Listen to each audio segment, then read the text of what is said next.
Rebel star Prabhas గారిని బాహుబలి తర్వాత అంతకు మించిన ఎలివేషన్స్ తో ప్రశాంత్ నీల్ గారు చూపించారు. ఆ 6 అడుగుల కట్అవుట్ ని థియేటర్ స్క్రీన్ లో కూడా క్యాప్చర్ చేయలేనంత బాగా యూజ్ చేసుకున్నారు. అయితే సలార్ 1 లో పార్ట్ 2 కి సంబంధించిన కనెక్షన్స్ ఏంటో, పార్ట్ 1 లో సగంలోనే వదిలేసిన డీటెయిల్స్ ఏంటో ఈ వీడియోలో డిస్కస్ చేద్దాం. అంతకంటే ముందు ఫ్రెండ్స్, మీరు ఎవరైనా కొత్తగా మన ఛానల్ ని విజిట్ చేసినట్లయితే ఒకసారి కంటెంట్ చెక్ చేయండి. నచ్చితే సబ్స్క్రైబ్ చేసుకుని బెల్ నోటిఫికేషన్ ఆన్ చేసుకోండి. Let's dive into our video. Detailing number 1. Salaar లో వరదరాజమన్నారు తన ప్రాణాలు పోతాయి అని తెలిసినా కూడా సీజ్ ఫైర్ ఎత్తేయడానికి ఎందుకు ఓటు వేస్తాడు? ఎందుకంటే వరదరాజమన్నారు నా కళ్ళ ముందు ఉన్నదంతా నాకు కావాలి అని అంటాడు. అంటే కన్సర్ కి తనే కర్త అవ్వాలి, అప్పుడే తనకు అది దొరుకుతుంది. కానీ కర్త అవ్వాలంటే తన శత్రువులు చావాలి. అది జరగాలంటే సీజ్ ఫైర్ ఎత్తేయాలి. తనను చంపడానికి చాలా మంది వెయిట్ చేస్తున్నారు. దేవా హెల్ప్ తో వరదరాజమన్నారు అందరిని చంపాలి అనుకోని సీజ్ ఫైర్ ఎత్తేయడానికి ఓటు వేస్తాడు. దీనికి రిఫరెన్స్ గా వేటగాడికి వేట దొరకపోవడం కన్నా వేటాడనివ్వకపోవడమే ఎక్కువ బాధ కలిగిస్తుంది అనే డైలాగ్ ఉంటుందిగా. వరద చాలా సార్లు దేవాను ఆపడానికి ట్రై చేస్తాడు. కానీ ఒక్కసారి వదిలేస్తే దేవ వరదరాజమన్నారు శత్రువులను అందరినీ ఏరి చంపేస్తాడు. ఒకవేళ సీజ్ ఫైర్ ఎత్తేయకుండా ఉంటే తను ప్రశాంతంగా ఉండలేడు. కన్సార్ లో ఎవడు కూడా తనకు వాల్యూ ఇవ్వడు అండ్ ఒక కీప్ కు పుట్టాడు అని ప్రతిసారి యూజ్ చేస్తారు. అంతకంటే మెయిన్ గా అందరూ వరద ఎప్పుడు దొరుకుతాడా, ఎప్పుడు వేసేద్దామా అని కాచుకొని ఉంటారు. సో అన్ని ఆలోచించి సీజ్ ఫైర్ ఎత్తేయడానికే ఓటు వేస్తాడు. Next number 2. కర్త రాజమన్నారు 2010 లో కన్సర్ ని వదిలి బయటికి ఎందుకు పోతాడు? ఐ థింక్ రాజమన్నారు బయటికి వెళ్ళడానికి మన కృష్ణకాంతే కారణం అనుకుంటున్నా. తనే కన్సర్ రాజ్యంలో జరుగుతున్న కుట్రలు కుతంత్రాలు రాజమన్నారు కి చెప్పి బయటికి తీసుకెళ్లిపోతాడు. అలా వెళ్లిన కర్త రాజమన్నారు కి కన్సర్ లో ఇంకా శౌర్యాంగ తెగ వాళ్ళు ఉన్నారని, దానికి లీడర్ తన అల్లుడు భారవనే అని తెలుసుకుంటాడు. దాంతో పాటు ఘనియార్ ట్రైబ్ వాళ్ళు కూడా లోపల కర్త కుర్చీ కోసం కుట్రలు పన్నుతున్నారని, ఘనియార్ దొరలలో ఒకడైన వాలి ఒక పెద్ద వెపన్ డీల్ చేశాడని తెలుసుకుంటాడు. ఇవన్నీ తెలుసుకోవడం కోసమే ఒకవైపు కన్సర్ లో తన కొడుకుని చంపాలని చూస్తున్నారని తెలిసినా కూడా రాకుండా అక్కడే ఉండిపోతాడు. అన్నింటికన్నా మన కర్త రాజమన్నారు కి తను 25 సంవత్సరాలుగా భయపడుతున్న శౌర్యాంగ తెగ నాయకుడి కొడుకు దేవరత బ్రతికే ఉన్నాడని తెలుస్తుంది. అండ్ తన కొడుకు వరదరాజమన్నారే చిన్నప్పుడు దేవాని కాపాడాడని తెలుసుకుంటాడు. ఒకవైపు కన్సర్ రాజ్యంలో యుద్ధ వాతావరణం, బయటి నుండి శౌర్యాంగ ట్రైబ్ వాళ్ళు వస్తున్నారు. అన్నింటికి మించి లోపల దేవా ఉన్నాడు. వీళ్ళందరినీ కర్త రాజమన్నారు ఎలా ఎదిరించాడు అండ్ తను బయటికి వెళ్ళడానికి ఇంకా కారణాలు ఏమైనా ఉంటాయా? ఇవన్నీ తెలుసుకోవాలంటే సలార్ పార్ట్ 2 రావాల్సిందే. Detailing number 3. సలార్ ఇంటర్వెల్ లో వరదరాజమన్నారు కన్సర్ కి కర్త అయినట్లు క్లియర్ గా చూపించారు. దేవా తప్ప సీలున్న వ్యాన్ని ఇంకెవ్వరు ఆపలేరు, వాడు పెట్టిన నియమమే కదా, ఆ సీల్ ని ఎవరు ఆపినా చావాల్సిందే అని వరద అంటాడు. సో దీన్ని బట్టి చూస్తే సలార్ పార్ట్ 2 ఫస్ట్ హాఫ్ లో వరదరాజమన్నారిని దేవా కర్తగా చేస్తాడు. దీనికి అడ్డు వచ్చిన వారందరినీ చంపేస్తాడు అండ్ తన ఫ్రెండ్ కి ఇచ్చిన మాటను నిలబెట్టుకుంటాడు. మరోసారి కన్సర్ లో యుద్ధ పరిణామం రాకూడదనే నియమాల బుక్ లో కఠినమైన ఇంకొన్ని నియమాలను యాడ్ చేస్తాడు అండ్ కన్సర్ సిటీకి సంబంధించి ఒక స్టాంప్ ని రెడీ చేస్తాడు. ఆ నియమాలలో ఒక నియమమే ఈ సీల్ ఉన్న వాటిని ఎవరైనా ఆపుతారో వాళ్ళను చంపేయాలి. అంటే ఇప్పుడు మన సలారే ఆ సీల్ ఉన్నవన్నీ ఆపాడు, మరి సలార్ ని చంపేస్తారా? సో తనను కాపాడుకోవడం కోసం దేవా వరదరాజమన్నారికి ఎదురు తిరగవచ్చు.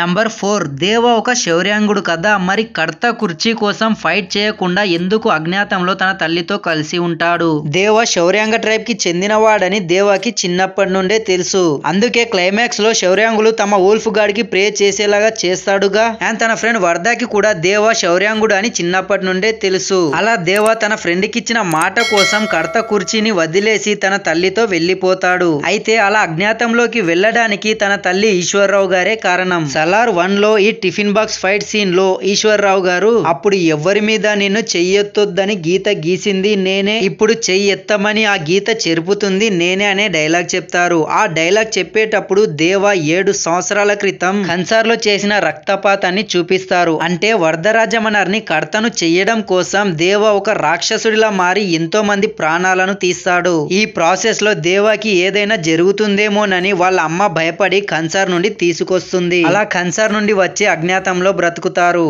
అయితే తను అప్పటి వరకు కన్సార్ లో చేసిన రక్తపాతం వల్ల అందరూ దేవాకి శత్రువులవుతారు. Detailing number 5. రాధారమ మన్నార్, అదే మన శ్రీయారెడ్డి కన్సార్ ని వదిలేసి ఇండియాకి ఎందుకు వస్తుంది? సలార్ మూవీలో వరదరాజమన్నారు కి తన తమ్ముడు అంటే చాలా ఇష్టం, తన కోసం ఏదైనా చేస్తాడు. ఈ జైల్ సీన్ లో రాధారమ వచ్చి సీజ్ ఫైర్ ఎత్తేయడానికి ఓటు వేస్తే నువ్వు నువ్వు ఎంతో ప్రేమించే నీ తమ్ముడిని చంపేస్తా అని వార్నింగ్ ఇస్తుంది. సో అలా వరదరాజ మనర్ కడత అయ్యాక రాధారమ తన తమ్ముడిని చంపడానికి ట్రై చేసింది కాబట్టి తనను కన్సర్ నుండి వెలివేయొచ్చు, లేదా వరదరాజ మనర్ తమ్ముడిని చంపేసి ఉండాలి. దాంతో కొత్తగా కడత అయిన వరదరాజ మనర్ కి కోపం వచ్చి రాధారమను చంపడానికి ట్రై చేయవచ్చు. ఆ ప్రాసెస్ లో రాధారమ తప్పించుకొని ఇండియాకి వచ్చి ఉండాలి. కన్సర్ కుర్చీ కోసం అప్పటి నుండి ట్రై చేస్తూ ఉంటుంది. తను ఎలా తప్పించుకుంది అనేది కూడా సలార్ పార్ట్ 2 లోనే చూడాలి. Detailing number 6. అసలు ఎవరు ఈ కృష్ణకాంత్? తన కూతుర్ని కాపాడాల్సిన బాధ్యత దేవా ఎందుకు తీసుకున్నాడు? ఐ థింక్ వరద కడత అవ్వాలంటే తన నాన్న రాజమన్నర్ కూడా అడ్డుపడతాడు. రాజమన్నర్ కి చెక్ పెట్టడం కోసం దేవా కృష్ణకాంత్ ని వాడుకోవచ్చు.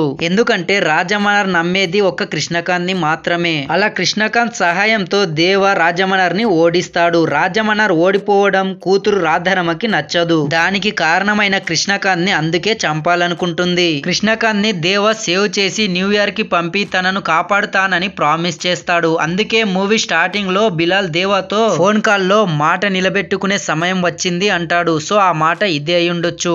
Next detailing number 7. సలార్ 2 కి శౌర్యాంగ పర్వం అని ఎందుకు పెట్టారు? ఐ థింక్ ఇది మహాభారతం రిఫరెన్స్ అనుకుంటా. అందులో అరణ్య పర్వం, భీష్మ పర్వం, విరాట పర్వం ఇలా మొత్తం 18 పర్వాలు ఉంటాయి. సలార్ మూవీలో మన్నార్ ట్రైబ్, గనియార్ ట్రైబ్, శౌర్యాంగ ట్రైబ్ అని ఇలా 3 ట్రైబ్స్ ఉంటాయిగా. వాళ్ళలో మోస్ట్ పవర్ఫుల్ అండ్ డేంజరస్ అంటే శౌర్యాంగులే. అండ్ దేవా కూడా ఒక శౌర్యాంగ. సలార్ 2 లో శౌర్యాంగులకు మన్నార్లకు వార్ జరగవచ్చు. అందుకే శౌర్యాంగ నాయకుడు భారవ సలార్ పార్ట్ 1 లో శకునిలా అందరిలో పుల్లలు పెట్టి యుద్ధ వాతావరణం తెచ్చాడు. శౌర్యాంగులంతా కలిసి కాన్సర్ పైన యుద్ధం చేయడానికి రెడీ అవుతున్నారు. అండ్ మరోవైపు దేవా కూడా ఒక శౌర్యాంగ, కానీ తను మన్నార్ వైపు ఉన్నాడు. మన్నార్ కోసం ఫైట్ చేస్తాడు. అంటే తన ట్రైబ్ వాళ్ళకి ఎదురు వెళ్తాడా లేదా వాళ్ళతో కలిసి కడత అవుతాడా? ఐ థింక్ ఎదురు వెళ్తాడేమో, ఎందుకంటే తన ఫ్రెండ్ కి మాట ఇచ్చాడుగా. సో దీన్ని బట్టి చూస్తే సలార్ 2 లో శౌర్యాంగులకు సంబంధించిన స్టోరీని చూపిస్తారు. అందుకే సలార్ పార్ట్ 2 శౌర్యాంగ పర్వం అనే టైటిల్ పెట్టారు. అండ్ పర్వం అని ఉంది కాబట్టి సలార్ స్టోరీ పార్ట్ 2 తో ఎండ్ అవ్వదు, ఇంకా కంటిన్యూ అవుతుంది. సలార్ 2,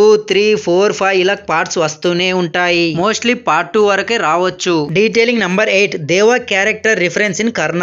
కర్ణుడు తన ఫ్రెండ్ దుర్యోధనుడికి సింహాసనం ఇప్పిస్తానని మాటిచ్చి తన కోసం ప్రాణాలు తీయడానికైనా తన ప్రాణం ఇవ్వడానికైనా సిద్ధపడతాడు. సేమ్ దేవా కూడా వరద కోసం కర్ణుడిలా ఉంటాడు. అండ్ కర్ణుడు తన తల్లి రాధమ్మ మాట జవదాటడు. ఇది కూడా సేమ్ దేవా కూడా తల్లికిచ్చిన మాట కోసం ఆయుధం పట్టాడు, ఆవేశం తెచ్చుకోడు. కర్ణుడు తన సొంత వాళ్లతోనే యుద్ధం చేస్తాడు. సేమ్ దేవా కూడా పార్ట్ 2 శౌర్యాంగ పర్వంలో శౌర్యాంగులకు అగేన్స్ట్ గానే ఫైట్ చేయొచ్చు. దీనికి రిఫరెన్స్ గా సలార్ క్లైమాక్స్ లో యాక్టర్ షఫీ ప్రతి శౌర్యంగా కడత కుర్చీని తగలబెట్టడానికి సిద్ధంగా ఉన్నాడు, ఒక్కడు తప్ప అనే డైలాగ్ చెప్తాడు. ఆ ఒక్కడు మన దేవానే. సో ఇలా దేవ శౌర్యాంగులకు ఎదురు తిరగవచ్చు. అండ్ దేవ వాళ్ళ మదర్ రియల్ మదరేనా? నాకైతే కాదనిపిస్తుంది. ఆ కర్ణుడిని రాధమ్మ పెంచినట్టు ఈ దేవాని కూడా ఈ ఈశ్వర్రావు గారు పెంచుతున్నారేమో. ఎందుకంటే దేవ వాళ్ళ ఫాదర్ ధారా ఒక రాజు, శౌర్యాంగ తెగకు నాయకుడు. అండ్ తన కొడుకు అంటే ఎలా ఉండాలి, కానీ మన హీరోని చూస్తే ఒక నాయకుడి కొడుకులా అనిపించడు. అండ్ ఈశ్వర్రావు గారిని అందరూ అమ్మానే అంటుంటారు, తన పేరేంటో ఇప్పటికీ తెలియదు.